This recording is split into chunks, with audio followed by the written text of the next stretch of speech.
एक दिन में हाथी को करीब से करीब 100 लीटर पानी, 200 किलो पत्ते या हम कहें पेड़ों की छाल ये सब मिला के एक खुराक की।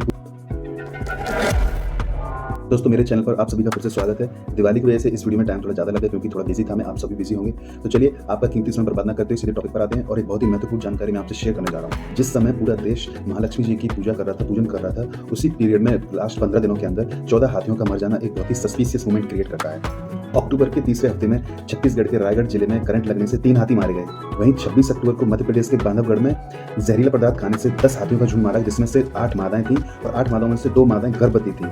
उसके कुछ समय बाद ही अचानक वो टाइगर रिजर्व के पास एक टिंगीपुर गांव है जहां पर हाथी के शावक की डेड बॉडी मिली है। कोदो कुटकी और टॉक्सिन एक ऐसा मिश्रण, एक ऐसी खेती है जो कि हाथियों के लिए बहुत ही जहरीली साबित हुई, जिसकी वजह से हाथियों को अपनी जान गंवानी पड़ी। तो ऐसा क्या कर रहा होगा कि हाथियों को कोदो के खेत में जाना पड़ा। अभी अभी तो बरसात का मौसम गया है और बांधवगढ़ जैसे जंगल में पर्याप्त हरियाली, पर्याप्त मात्रा में पानी होना चाहिए था, जिससे कि हाथियों की सप्लाई जो है भरपूर मात्रा में होती रहे। एक हाथी का शरीर काफी बड़ा होता है, जिसका भरण पोषण करने के लिए उसको ढेर सारा पानी और ढेर सारा पत्तों की आवश्यकता होती है, और वो आपूर्ति उन्हें जंगल से नहीं मिल पा रही, इसलिए उन्हें बस्तियों की तरफ और खेतों की तरफ जाना पड़ रहा है। लगभग 75 साल पहले लुप्त हो चुके बाघों को तो दोबारा बसाने के लिए पर्याप्त इंतजाम कर रही है सरकार, लेकिन हाथी जो कि मानवता के जीवन की और जंगल की एक अहम कड़ी है, उसके बारे में अभी तक एक भी इंपॉर्टेंट डिसीजन या कोई ऐसा क्रूशियल स्टेप अभी तक लिया नहीं गया है। सिर्फ बातें हो रही हैं, लेकिन हाथियों की जो संख्या है वो वहीं की वहीं स्थिर है, वो बढ़ नहीं पा रही है। WWF इंडिया की रिपोर्ट बताती है, जिसका नाम है the critical need of elephant, और the critical need of elephant के अनुसार दुनिया भर में इस समय हैं, जिसमें से 60% सिर्फ भारत के ऊपर आश्रित हैं। हमारे देश में 14 राज्यों में 32 ऐसी जगह हैं जो हाथियों के लिए संरक्षित हैं। और आपको एक बात और बता दूं मैं कि इंसानियत के जिंदा रहने के लिए जितना जरूरी जंगल है, जंगल के लिए उतने जरूरी जैसे बाघ हैं, उतना ही जरूरी हाथी है। तो हाथी का बचाव करने का समय अब आ चुका है। दुनिया भर में हाथियों को संरक्षित करने के लिए 8 देशों का एक समूह बनाया गया है, जिसमें भारत भी शामिल है। और भारत में जिसके प्रमुख राज्य हैं छत्तीसगढ़, झारखंड, आसाम,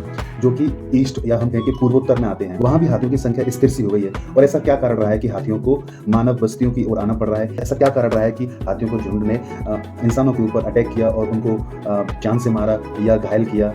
क्या इसका रीजन है? हाथियों का सबसे सुरक्षित राज्य कहलाता है आसाम, और पिछले 7 सालों की अगर हम बात करें तो 467 यानी 467 people have been died. 467 people हाथियों के आक्रमण के द्वारा मारे जा चुके हैं, और इसके अलावा 43 लोग वायलेंट बिहेवियर की वजह से मारे गए, 92 लोग और मारे गए अलग अलग कारणों से, और करीब करीब 20 से 30 हाथियों के शव तो गर्मियों में एक अनआइडेंटिफाइड कॉज की वजह से मिलते हैं, जिनकी डेथ का रीजन हमें पता ही नहीं चल पाया, ना ही WWF को, ना ही मेडिकल अथॉरिटीज को, कि एक्चुअल रीजन क्या था उनकी डेथ का। एक दिन में हाथी को करीब से करीब 100 लीटर पानी, 200 किलो पत्ते या हम कहें पेड़ों की छाल ये सब मिला के एक खुराक की पूरी जरूरत पड़ती है, जिसके लिए हाथियों को काफी लंबा सफर तय करना पड़ता है। और उससे होता क्या है, तो वनस्पति जो पेड़ पौधे वो खाते हैं, उनके बीज उनकी लींद के द्वारा जंगलों में कई किलोमीटर तक फैल जाते हैं। हाथियों की लींद बीज को अंकुरित करने के लिए एक बहुत ही पोषक तत्व है, एक बहुत ही अच्छी खाद है। तो इससे हम ये भी अंदाजा लगा सकते हैं कि हाथियों का डेली का इस तरीके का विचरण करना, और हम कह सकते हैं कि इस तरीके से जंगलों में फिरना एक तरीके से जंगल का विस्तार ही है। इसलिए हाथी की भूमिका अहम है आज के टाइम में। जब हाथी ऊंचे ऊंचे पेड़ों की पत्तियों को खाते हैं, टहनियों को तोड़ के पत्तों को खा जाते हैं,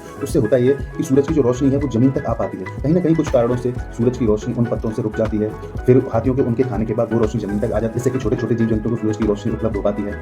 और इसके अलावा हाथी जब पानी की खोज में निकलते हैं तो कहीं कहीं जहाँ पानी का स्रोत कम है, वहाँ पर वो क्या करते हैं कि अपनी सूंड और अपने दांतों से खोद खोद कर गड्ढे बनाते हैं और पानी को जमीन से इकट्ठा करने के लिए बहुत ही अहम भूमिका निभाते हैं, जिससे न कि हाथी बल्कि और भी जो छोटे मोटे जानवर हैं उनकी प्यास का भी इंतजाम हाथियों के द्वारा ही किया जाता है। और ये भी एक फैक्ट है कि जिस जंगल में हाथियों का राज होता है या हाथियों का वास होता है, क्योंकि हाथी बहुत ही बड़ा जानवर है, तो शिकारियों का या पेड़ कटाई करने वाले झुंडों का या असामाजिक लोगों का अनाधिकारिक तौर पर जो पेड़ों की कटाई करते हैं उनका उस जंगल में घुसना लगभग नामुमकिन सा हो जाता है, क्योंकि हाथी जहाँ वास करते हैं वहाँ की सुरक्षा का भी वो अपने ऊपर पूरा जिम्मेदारी लेकर उसका अच्छे से ध्यान रखते हैं। अब अगर हम बांधवगढ़ की घटना को ले लें तो 20% हाथी एकदम से कम हो गए जहरीला पदार्थ खाने से। अब हाथी जहरीला पदार्थ खाने से मरे या करंट लगने से मरे, या कोई असामाजिक तत्व हाथी को जलता हुआ बम खिला दे, फिर वो पानी में खड़े होकर अपना शरीर त्याग दे, या ऐसी कुछ असामाजिक घटनाएं हाल ही में हमारे यहाँ आसपास हुई हैं, जिसकी वजह से हाथियों को काफी नुकसान सहना पड़ा है। तो ये एक तरीके से टकराव ही है इंसानियत और हाथियों के बीच में। तो इसके लिए सरकार को जल्द से जल्द महत्वपूर्ण कदम उठाने चाहिए। और इसके अलावा अगर हम बात करें अनंत अंबानी जी की, अनंत अंबानी को आप और हम अच्छे से जानते हैं। उन्होंने गुजरात में एक बहुत ही अच्छी हाथियों के संरक्षण की एक